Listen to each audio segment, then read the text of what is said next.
Hello everyone, and today I'm about to present you with a unique story from the world history. It's very unique, very special, very different, and maybe this story never had an equal in the world's history. And why is it so unique, you may ask? Because in this story, what happened about 2200 years ago, a family of 5 brothers who came from nowhere, without any military experience, family of farmers, small villagers from the hills in the boonies, what you can call a bunch of nobodies, defeated the greatest empire in that time who ruled the area.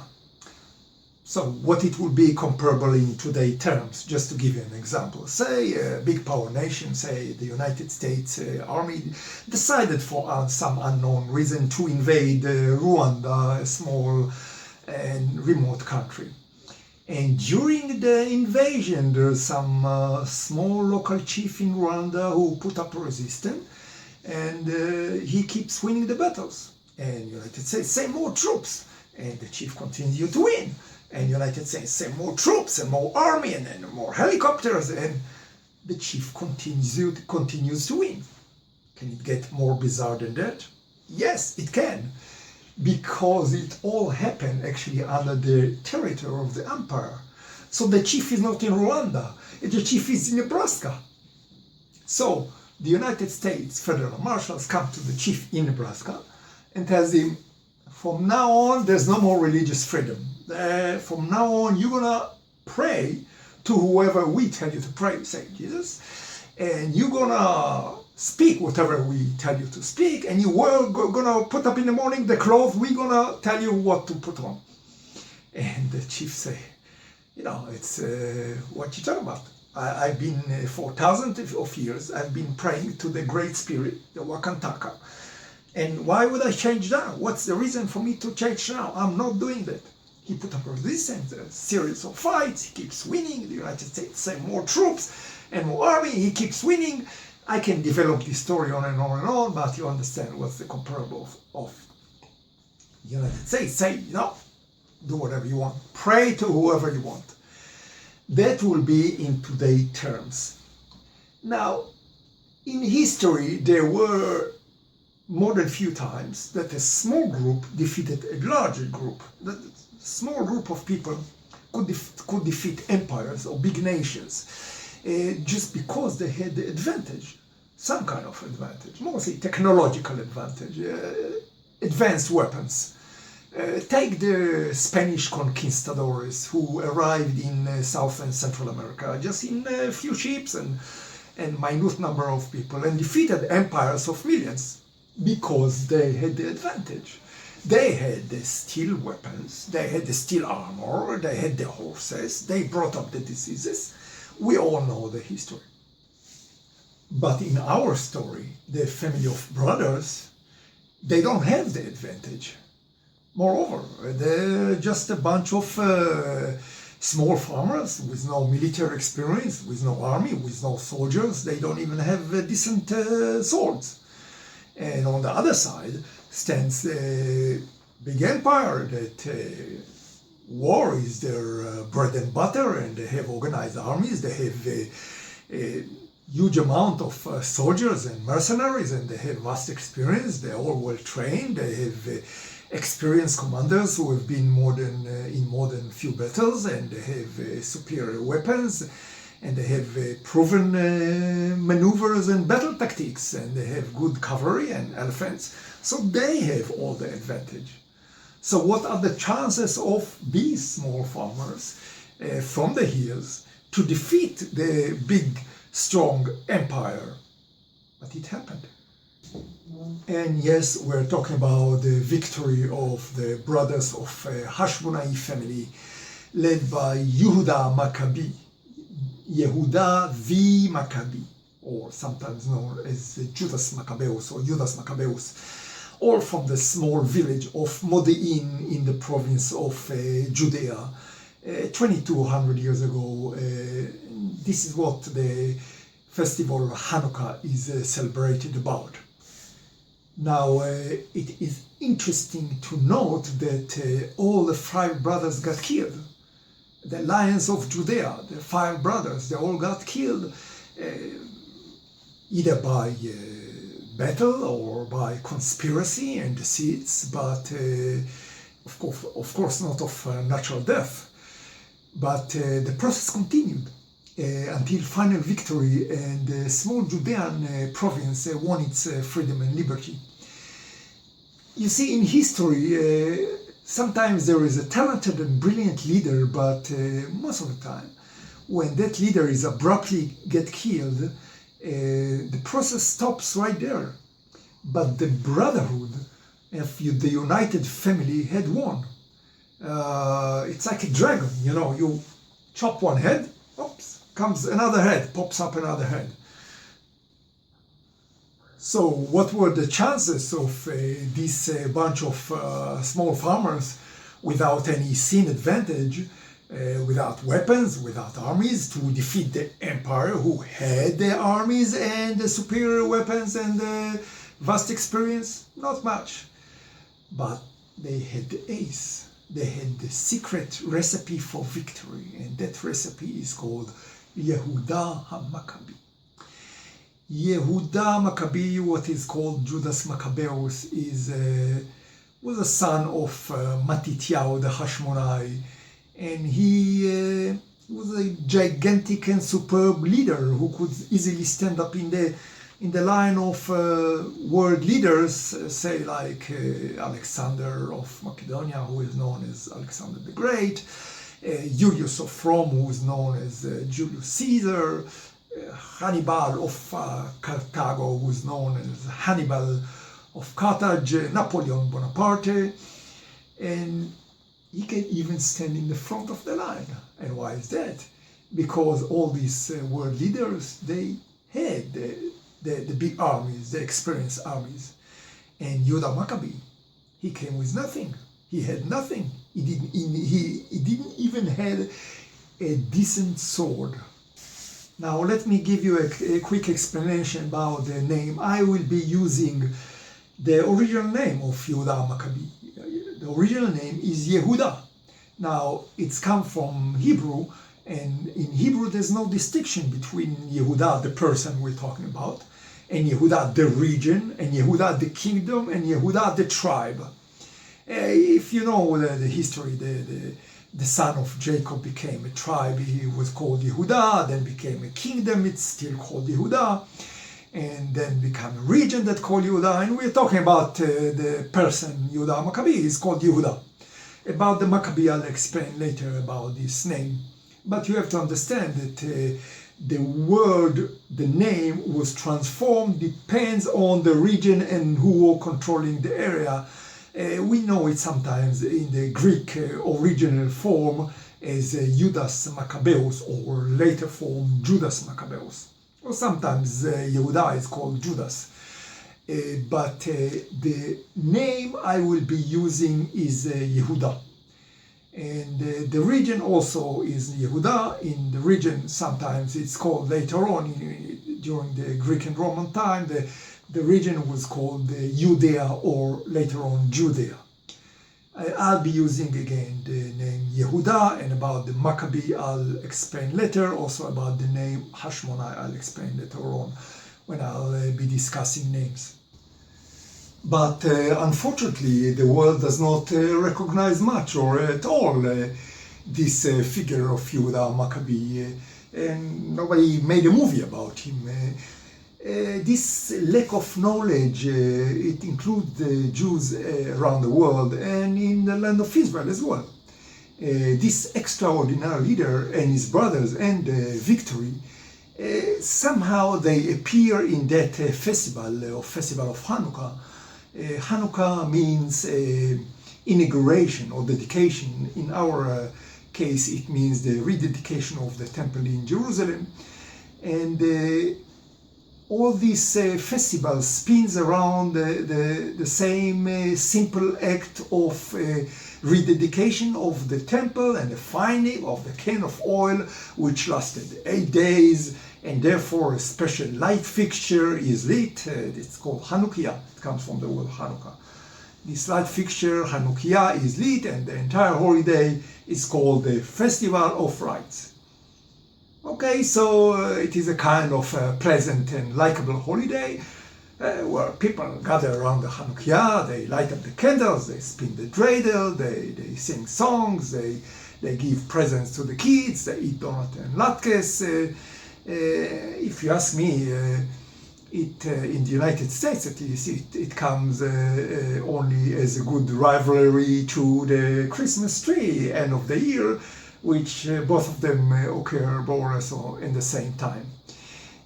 But there is none of the real stories. In this festival that we celebrate, there is nothing of the contest, of the struggle, of the difficulties of this extraordinary leader, Yhuda Maccabee, Lion of Judea, and his brothers, unified brothers, the Lion Brotherhood, who continued his course. And by the way, there is an explanation for this. I will discuss it further on later. But all we learn as kids, we retain as adults, unless somebody comes and tells us otherwise. But nobody came and told us otherwise. So in all the children books I've seen, and I've seen tens of them in the United States, they are all the same. They are the candles, the dreidel, the songs, but there's nothing of the essence of the story. And this is what we teach the kids, and that's what they retain as adults. It's all the same thing. It's all the same motif. The dreidel, the candles, the miracle. And then there is a Hebrew Bible, what we call the Old Testament. And the story does not appear there. Not even an extension or appendix scroll. It's not taught in school. Not in even Jewish schools, not even in schools in Israel. And the irony that this is the very exact story which should be taught, as it is the exact symbol of what brotherhood and unity and fight for freedom should be. And moreover, it is, as opposed to other biblical story, it is based on historical facts. But it is not taught, and it is obscure to Jews and to non-Jews alike. Now, even if you ask a youngster in Israel, who is Yhuda HaMacabi? Maccabee, he will tell you it's an upscale street in Tel Aviv where they had good coffee shops. Maccabee is a sport team. Maccabee, yeah, it's a good beer. But no. Yhuda Maccabee is more than that. He is more than a street name. He is more than a cane of oil and a festival of light. He is a mysterious and unique figure in the history of the Jews and maybe in the history of the entire world. He is the Maccabee. And the Maccabee is only one. There are no Maccabees, as I sometimes seen. There's only one Maccabee, and he is Yehuda. And not much do we know about this Yehuda Maccabee or any personal details about him. But from the history, for the sharp observer, anyone can see that this man was really great, and he was leaving us all quite astonished, and probably leaving the entire world quite astonished, this including the Greek Macedonian Empire then, who did not know how to deal with him and how to beat him.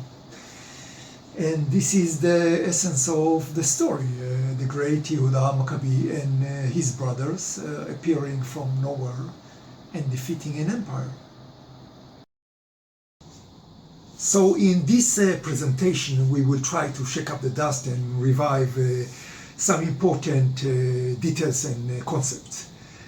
First, we will see that there are no Maccabees as often depicted. There's only one Maccabee, and he is Yehuda.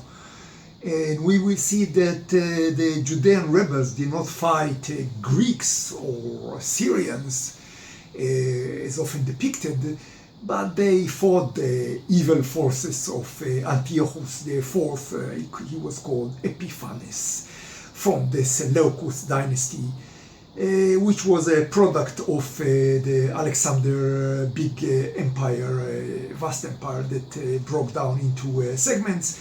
And this was the strong segment of the Seleucid Empire, controlling the vast of the Near and Middle East. And the province of Judea then was just a minute and remote area, region in the midst of nowhere. And it was actually being controlled and ruled by empire for centuries.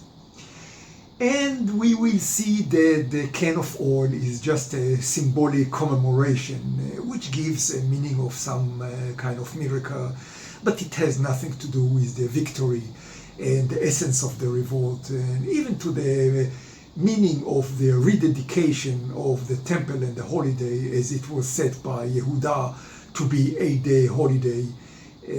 But we will try to explain why this military and political victory turned somehow into a can of oil and Judah disappeared into oblivion. And we will see actually who is the Hashmonai and who is the Maccabee, and why are they called these names, and who did they fight, especially how did they fight, and maybe in general, how did armies then fought one another, and with what kind of weapons.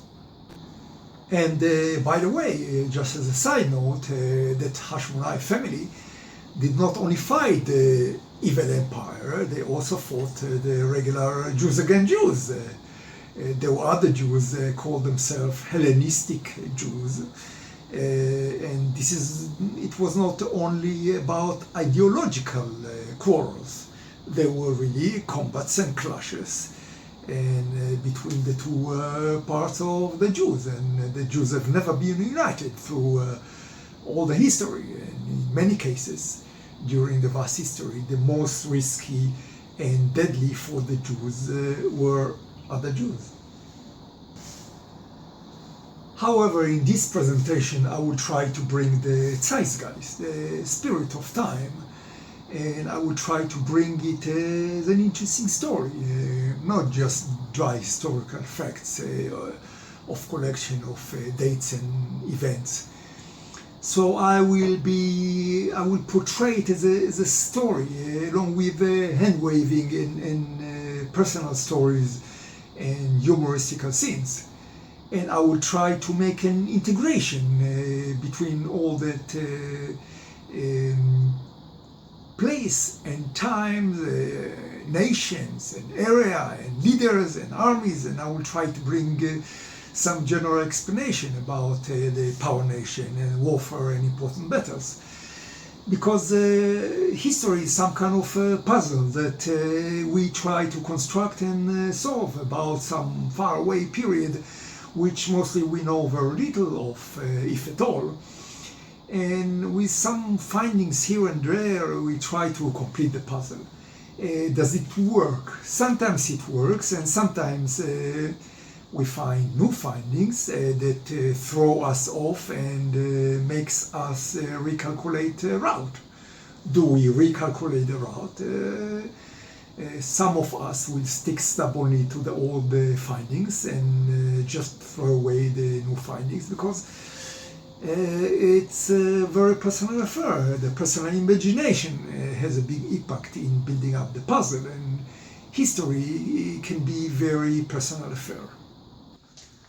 However, I promise to the devoted viewer that in the end of this presentation, all things will be clear up, of course, beyond the ardent question, how did they do it? But surely there will be some more questions popping up. But this is good, because it's via questions we learn, as Socrates would have put it. The more I know is the more I know how much I don't know. And this concludes the preface part. Maybe for the millennials, with a short attention span, this will be sufficient, because in the 10 minutes that passed, I have brought up the essence of the story. But for whom would like to dive into more details and broaden up the mind, I encourage to stay further on in this presentation in order to get a little broader picture of the time periods and events. There will be 13 chapters, maybe in correspondence with the 13 tribes of Israel. This is including the tribe of Levi, who didn't own a land. And there will be 8 scenes, maybe in correspondence with the 8 days of Hanukkah. And by the way, Judah had 8 battles. And in the end, there will be a summary and points for further discussion. So even if you don't come out as an expert in ancient warfare, you will have a good time. I promise it will be interesting. And I do recommend to watch till the end. And I think that the more interesting stories are towards the end, but we have first to comprehend the first chapters in order to understand the succession of plot and events. So stay with me for another chapter of broadening up the mind. One more note, this presentation will not bring the entire story of the Hashmonite dynasty. It will bring only the beginning of the revolt under the leadership of Yhuda Maccabee, and with the side notes to his brothers Jonathan and Shimon. It is very possible that as the revolt progressed, they could have possibly organized more army and more weapons and master more battle tactics and maneuvers. But in the beginning of the revolt, they had nothing. But they had Yehuda Maccabee, and this was probably more than sufficient.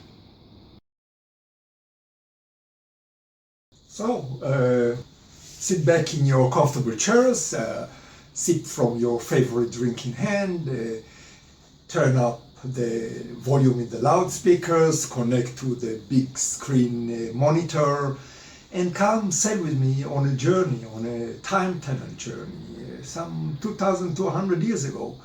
A journey and a story that will probably leave you amazed and astounded.